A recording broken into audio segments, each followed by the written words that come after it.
Dear brothers and sisters, the solemnity of the Ascension of the Lord invites us to contemplate Christ's abiding presence and his universal reign. The Ascension is the enthronement of Jesus in glory. The one who walked with his disciples in Galilee now reigns at the right hand of the Father and sends his followers into the world with courage, faith, and mission. Therefore, the theme, Go, therefore, and make disciples, challenges us not to stand gazing at heaven in fear or nostalgia, but to become living witnesses of the risen Lord in our homes, communities, and society. Christ ascends, yet he remains with his church to the end of the age. In the Gospel of Matthew, the Ascension is presented not merely as Jesus rising into heaven, but as his solemn commissioning of the disciples on a mountain in Galilee. for Matthew, The mountain is the place of divine revelation. the Beatitudes were proclaimed there, Jesus was transfigured there. and now he entrusts his final mission there. Matthew's concluding chapter contrasts truth and falsehood through three testimonies: the faithful proclamation of the women, the false reports spread by the guards for money, and the witness of the disciples. Thus, every believer is invited to choose between faith and unbelief, truth and deception. Even though some disciples worshipped while others doubted, Jesus still entrusted them with his mission. this reminds us that God works through imperfect people. At the center of the gospel stands the Greek word exousia, meaning authority. All authority in heaven and on earth has been given to me. Jesus is revealed as the divine Son of Man foretold in Daniel's vision. Sharing in God's own authority. Therefore, the command Go, therefore, and make disciples. is not a suggestion, but a royal mandate from the King of Kings, The church continues Christ's mission by proclaiming the gospel. baptizing believers into the life of the Trinity and teaching them to live according to God's kingdom. Christianity, by its very nature, is missionary. Whenever believers lose their missionary zeal, They gradually lose awareness of Christ's living presence among them.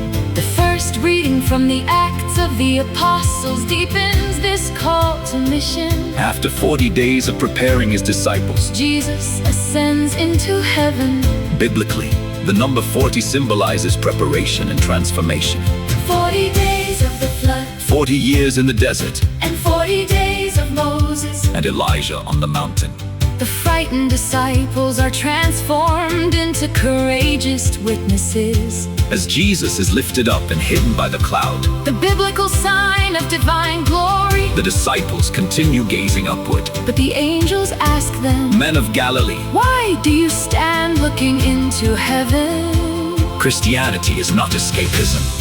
The believer cannot remain passive. While the world longs for hope, justice, forgiveness, and truth, The ascension redirects the disciples from speculation to mission. from fear to witness, Jerusalem, Judea, Samaria. and the ends of the earth symbolize the ever-expanding horizon of Christian witness. St. Paul, in the letter to the Ephesians, Lifts our eyes to the theological depth of Christ's exaltation, Jesus is seated. far above every rule and authority and power and dominion. Yet Paul also reminds believers That the same power which raised Christ from the dead is active within them.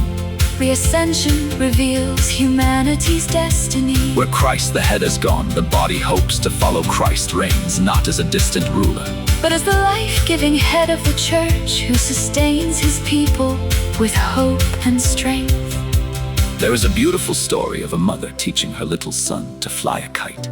As the kite disappeared into the clouds, The boy anxiously asked. Mother, is the kite still there? She placed the string in his hands and replied, You may not see it, but you can still feel its pull. in the same way that we do not physically see Christ after the ascension, We continue to experience his presence through the Holy Spirit, the church. the sacraments, and his word. Dear brothers and sisters, the ascension assures us that Jesus has not abandoned his people. The ascended Lord reigns in glory, remains present with his church, and sends every believer on mission. We are not meant merely to gaze toward heaven, But to transform the earth with the values of God's kingdom. until Christ comes again in glory. May this solemn celebration renew within us the zeal to proclaim Christ through our words and actions, I thank you all for your patient listening and wish you a meaningful celebration. of the solemnity of the ascension of the Lord.